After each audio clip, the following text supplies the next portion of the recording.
ज़िंदगी आसान नहीं होती, इसको आसान बनाना पड़ता है। कुछ सब्र करके, कुछ नज़रअंदाज करके। ये तो बहुत दफ़ा आपने सुना भी होगा और वाक़ई में ज़िंदगी ऐसे ही गुज़रती है। तो जी अस्सलाम वालेकुम, कैसे हैं आप सब? उम्मीद करती हूँ सब ठीक-ठाक होंगे। आज बात करेंगे कि अपनी दुनिया और आखिरत को कैसे हम सँवार सकते हैं। कुछ ऐसी बातें हैं जिन पे अमल करेंगे, अपने आप को चेंज करें, तो हम ये दोनों काम कर सकते हैं। दुनिया भी अच्छी रहेगी, आखिरत भी अच्छी रहेगी। तो जो फर्स्ट स्टेप है नमाज़। नमाज इतनी ज़रूरी है क्योंकि ये फ़र्ज़ है, ये अल्लाह पाक ने हम पे फ़र्ज़ की है और इतना ज़रूरी है नमाज़ पढ़ना कि सारे काम एक जगह, नमाज एक जगह। अगर आपने अपनी लाइफ में कुछ चेंजेस लानी है ना, जो पास्ट में गुजर गया उसको छोड़ दें, ख़त्म कर दें। मैंने अक्सर लोगों को देखा है, मैं खुद भी ऐसे ही थी। नमाज कभी एक पढ़ी, कभी दो पढ़ी, कभी तीन पढ़ी, कभी छोड़ दी। ऐसे नहीं, नमाज़ पढ़ें, रेगुलर पढ़ें। जितने ज़रूरी काम हो बेशक उनको एक जगह पे कर दें, नमाज़ पहले पढ़ें। अज़ान की आवाज़ आई है, नमाज़ पढ़ें। 10 मिनट लगते हैं ज़्यादा से ज़्यादा, या 15 मिनट नमाज़ पढ़ी जाती है। इतनी बुराइयाँ आपसे हटेंगी, आपको पता भी नहीं चलेगा, और इतनी अच्छाइयाँ आपके अंदर गेन होंगी, ये भी पता नहीं चलेगा। आप खुद चेंजेस फ़ील करेंगे अपने अंदर। आप फ़ील करेंगे कि भई बहुत कुछ मुझसे ना दूर हो रहा है, जो बुरा है, नेगेटिविटी दूर हो रही है। तो जी नंबर 2 स्टेप है, अपने आप को कंपेयर किसी के साथ ना करें। हमारा ये होता है ना कि उसके पास गाड़ी है, उसके पास घर है, बहुत अच्छा घर है। अच्छा, हम लोग की सोच ना इतनी टिपिकल सोच हो चुकी है, हमारी सोच ना गाड़ी घर पे ख़त्म हो जाती है और जो बिज़नेस है उस पे ख़त्म हो जाती है। हम आगे की सोचते ही नहीं है कि जो हमारे पास चीज़ें हैं, जो हमारे पास खूबियाँ हैं, मे बी उसके पास ना हो। ये हम सोचते ही नहीं हैं। अब यहाँ पे एक एग्ज़ाम्पल की बात करते हैं, जैसे कि औलाद बहुत बड़ी नेमत है, ठीक है?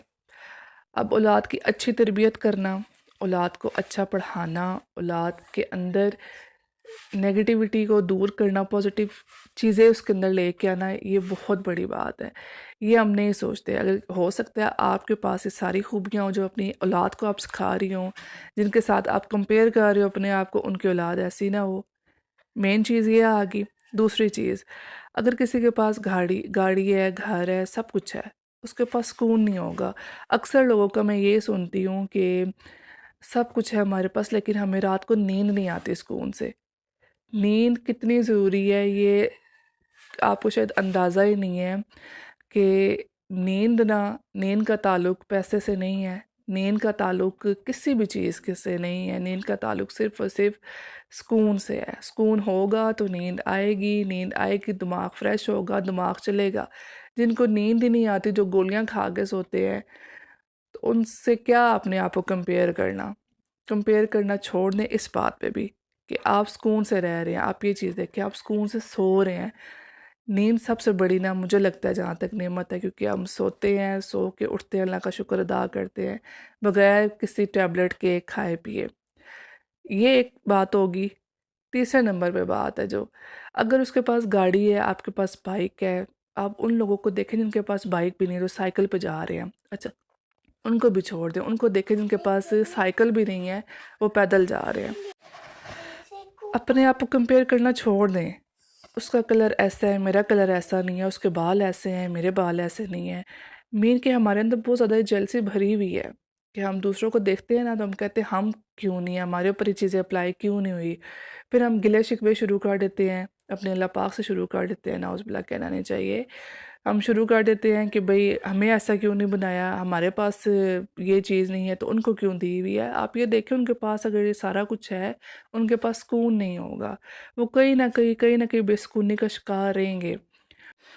वो दुनिया की चीज़ों में इतना उलझ जाएँगे कि उनको आखिरत की परवाह भी नहीं होगी। बस वो दुनिया ही दुनिया करेंगे। बहुत से लोग देखे हैं, आपने अपने इर्द-गिर्द देखे होंगे कि दुनिया के पीछे भाग रहे हैं। फर्नीचर आ गया आज हमारे घर में, अच्छा जी, अब मैंने फर्नीचर अक्सर औरतें ऐसे कहती हैं, मैंने फर्नीचर चेंज किया, साथ सोच रही हूँ ना पर्दे भी चेंज करूँ, साथ सोच रही हूँ ना रूम का ना कलर भी चेंज कर लूँ, साथ सोच रही हूँ कि सोफ़ा भी ले लूँ इसी कलर का, मेन साइड थीम ना मैं अपने मुताबिक करूँ, मुझे अच्छा नहीं लग रहा। अच्छा, वो सब कुछ करके भी ना एंड पे क्या होता है, कोई ना कोई एक चीज़ पे ना वो मीन फड्डा उनका डाल जाता है कि भई ये चीज़ मुझे अच्छी नहीं लग रही है, चेंज करो। मीन को बेसुकूनी नहीं होती उन चीज़ों में भी। तो आपके पास जो कुछ भी है, आप घर में बैठे हुए हैं, आप घर में खा पी रहे हैं, आप सुकून से नींद से सो रहे हैं, आप सुकून से रह रहे हैं, ये सबसे बड़ी नेमत है। आपके बच्चे आपकी आंखों के सामने हैं, बदतमीज़ नहीं है आपके बच्चे, तमीज़दार बच्चे हैं, ये सबसे बड़ी नेमत है। और कुछ भी नहीं चाहिए दुनिया में। दुनिया किसके लिए है? जी जी एक दिन जाना ही है सब ने। तो अपने आप को कंपेयर किसी के साथ मत करें कि उसके पास वो है, मेरे पास ये नहीं है। जो कुछ है शुक्र अदा करना सीखे तो सही, ज़िंदगी खुद ब खुद चेंज हो जाएगी। मेन है आपका अंदरूनी सुकून हो। अगर आपका अंदरूनी सुकून होगा तब सारी चीज़ें आपको अच्छी लगेंगी, आपका फेस भी काफ़ी ग्लो करेगा, आपकी जो ज़ुबान है वो भी अच्छी होगी। अंदरूनी सुकून मांगा करे, दुआ पे ज़रूर मांगा करे अल्लाह पाक से कि अल्लाह जी मुझे अंदरूनी सुकून दे, मुझे सब्र दे और मुझे दुनियावी चीज़ों से ना निकाल दें। मुझे दुनियावी चीज़ें नहीं चाहिए, जो है शुक्र है उसका। हाँ, अगर देखें कुछ आपको चीज़ चेंज करनी है, अपने घर की चीज़ चेंज करनी है, टूट-फूट गई है, तो अगर आपके पास इतने फाइनेंशियल सिस्टम है, आप चेंज कर सकते हैं, करें। अगर नहीं है, छोड़ दें, वक़्त आने पे खुद ही चेंज हो जाएँगे, आपको पता भी नहीं चलेगा कैसे हुआ ये सब कुछ। सिर्फ़ दुआ करें अल्लाह पाक से। कभी-कभी ऐसे होता है ना कि दिल में आप कोई चीज़ रख रहे होते हैं, वो सामने आ जाती है। होता है ऐसे, अक्सर होता है। मेरे साथ तो बहुत दफ़ा हुआ है ऐसे कि मैं सोच रही होती हूँ कि आज बर्गर खाऊँ।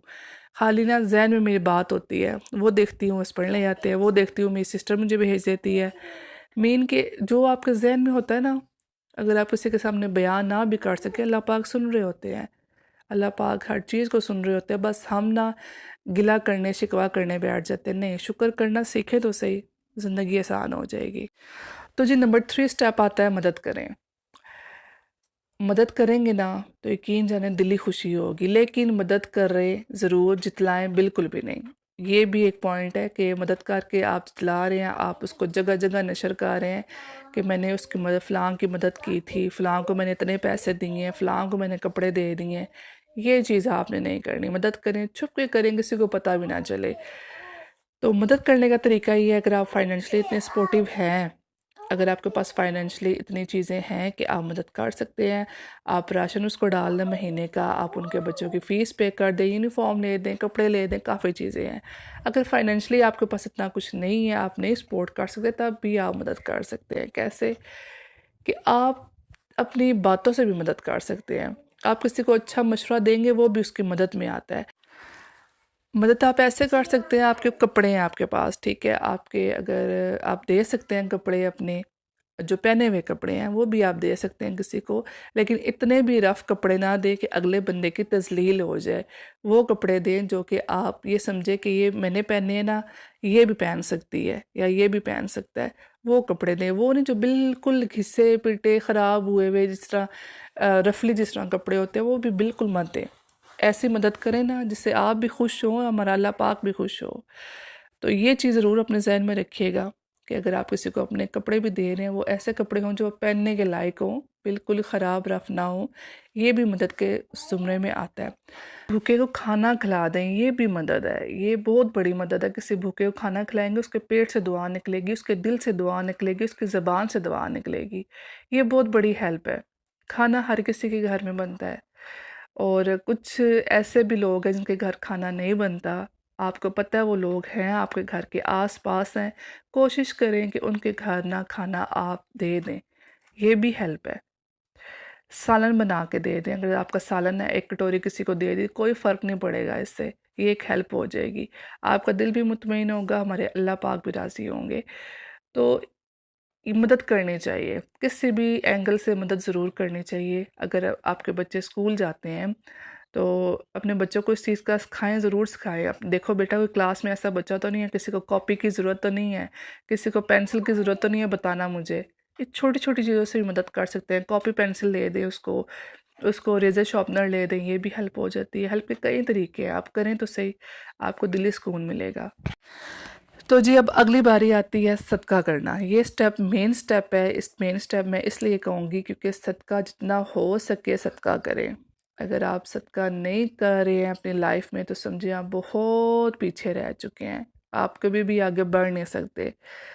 सदका इस तरह नहीं है कि हम हज़ारों रुपए दे दें, सदका इस तरह नहीं है कि मस्जिदों में जाएं, सारों के सामने बताएं भाई हाजी साहब आ गए, इनके घर से सदका आया, इनके घर से पैसे आए हैं, इनके घर से राशन आया, इनके घर से चीज़ें आई हैं बच्चों के लिए, मदरसे के बच्चों के लिए आई हैं, इन्होंने सदका खैरात किया, आप भी दिल खोल के करें। अक्सर ऐसे लोग होते हैं जो सिर्फ नुमाइश के लिए करते हैं, सो नुमाइश के लिए ना करें, अपने दिल को राज़ी करें, अपने अल्लाह को राज़ी करने के लिए सदका ज़रूर करें। कैसे, मैं आपको अपना बताती हूँ कि मेरी सास अम्मी है, अल्लाह उनको से ज़िंदगी दे, वो बहुत ध्यान करती हैं, बहुत ज़्यादा ना चिड़ियों का ध्यान करती हैं। चिड़ियों को वो पानी ऊपर लाजमी रखती हैं, बाजरा उनको देती हैं। अच्छा, 2-3 महीने चिड़ियों के होते हैं वो बाजरा नहीं खाती हैं, तो वो ना रोटी खाती हैं। रोटी भिगो के पानी में छोटे छोटे पीस करके वो ऊपर छत पे रखती हैं ताकि वो ईज़िली खा लें।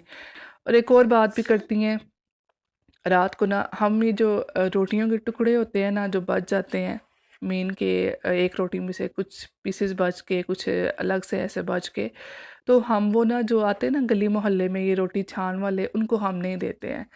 वो अम्मी ऐसे करती हैं, सारों से रोटियां कलेक्ट करके ना उसमें ना दूध डालती हैं, थोड़ा सा पानी डालती हैं, उनको ना भिगो देती हैं, काफ़ी देर वो भिगोए रहते हैं। रात को फिर वो बहरा खाती हैं, कॉर्नर पे जाके खाली ग्राउंड है उधर रख देती हैं, तो रात को रख आती हैं, सुबह देखती हैं वो बिल्कुल ना तसला खाली हुआ होता है। तो ये भी एक सदका है, ये छोटी सी चीज़ है, सदका है, आप भी कर सकते हैं। आप ऐसे कर सकते हैं कि आप पानी पानी का एक कटोरा लेके आप अपने छत पे रखते हैं, जितने चरिंद परिंद पिएंगे ये सदका जारिया, ये सदका जारिया निकलता रहेगा, आपको पता भी नहीं चलेगा। कितने चरिंद परिंद ऐसे होंगे जो दुआएं देंगे, दुआएं देते हैं, ये भी दुआ करते हैं। तो जो लास्ट स्टेप है ज़िंदगी को आसान बनाने का, बिला वजह परेशान होना। हमारा ये होता है, हम अक्सर ना बिला वजह परेशान होना स्टार्ट कर देते हैं। जैसे हमारे ऊपर कोई आजमाइश आई, आजमाइश से मुराद बच्चे की बात करती हूँ, अगर बच्चे को बुखार हो गया, बहुत शदीद बुखार है उसको, तो हम सोच होते हैं ये मेरी वजह से हुआ होगा इसको बुखार, इसको मैंने ठंडा रखा होगा, इसको मैंने गर्म रखा होगा, तो मेरी वजह से ये इसको बुखार चढ़ गया है। ऐसा नहीं होता, ये अल्लाह की तरफ से होती है। अल्लाह पाक तो इतना इतना इतना कादिर है, अल्लाह पाक इतने गफूर और रहीम है कि उनको सब कुछ पता होता है, क्या आगे होने वाला है, क्या हो रहा है, क्या हो चुका है, सब कुछ उनको पता है। अगर अल्लाह पाक ने आपके ऊपर आजमाइश डाल दी है ना, तो आप कोशिश करें उसमें से निकलेंगे कैसे, उस पॉजिटिव वे से सोचें। आप शुक्र अदा करें, अल्लाह जी इस काबिल आपने समझा है कि मेरे ऊपर आजमाइश डाली है, इसके बाद आसानियाँ मेरे लिए होंगी। वाकई में बहुत आसानियाँ होती हैं।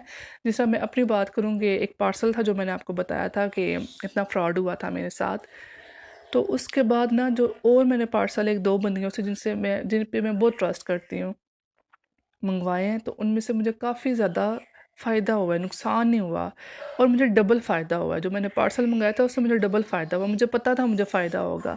अगर ये नुकसान है, किसी वजह से अल्लाह ने मुझे बचाया है, कि अल्लाह पाक ने मुझे ये इसलिए दिखाया है कि अब दोबारा इस बंदी से नहीं ख़रीदना, सस्ते के चक्करों में नहीं ख़रीदना, कि चीज़ें ख़राब होंगी तो आगे तुम्हारे कस्टमर ख़राब होंगे, फिर डीलिंग ख़राब होगी, फिर सब कुछ ऐसे तबाह हो जाएगा।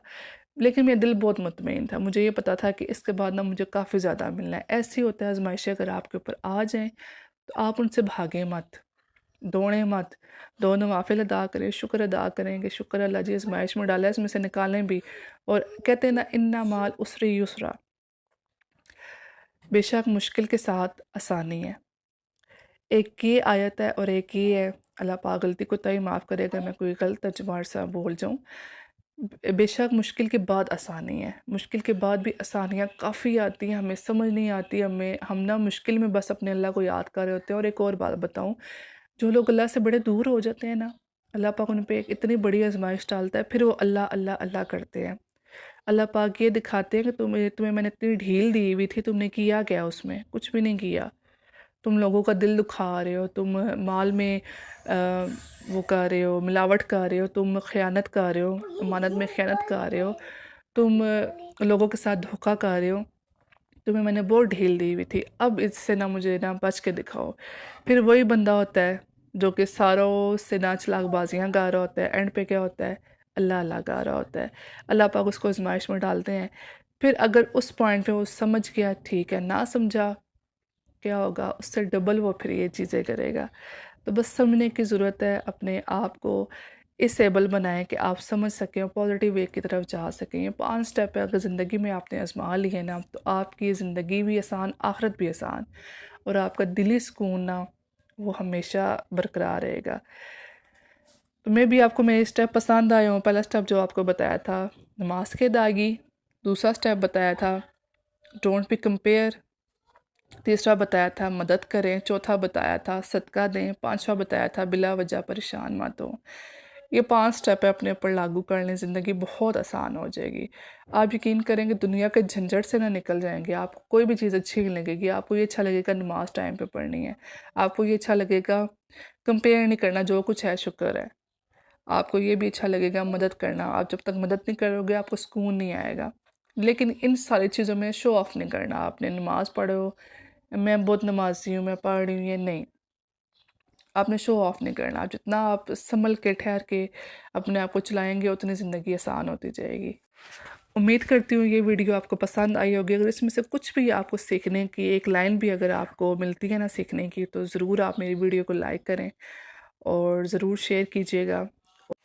अगर आप मेरे चैनल पे न्यू है तो ज़रूर सब्सक्राइब करके जाइएगा प्लीज़। It's a request. अगर आपको कोई भी बात सीखने को मिली है तो एक कमेंट एक लाइक तो बनता ही है जनाब, तो ज़रूर करके जाइएगा। बाकी है कि खुश रहे, छोड़ दें, दुनिया के पीछे मत भागें, बस खुश रहें, अपने आप को खुश रखें। लोगों के लिए नहीं जीना, आपने अपने आप के लिए जीना है। आप खुद खाते हैं, खुद पीते हैं, लोग नहीं आपका इस तरह खाते पीते हैं। सो मेरी वीडियो पसंद आई है तो इसको ज़रूर लाइक करें, चैनल को ज़रूर सब्सक्राइब करके जाइएगा। तो इंशाल्लाह नेक्स्ट वीडियो के साथ मिलेंगे। तब तक अपना बहुत सा ख्याल रखें, दुआओं में याद रखें। अल्लाह हाफिज़।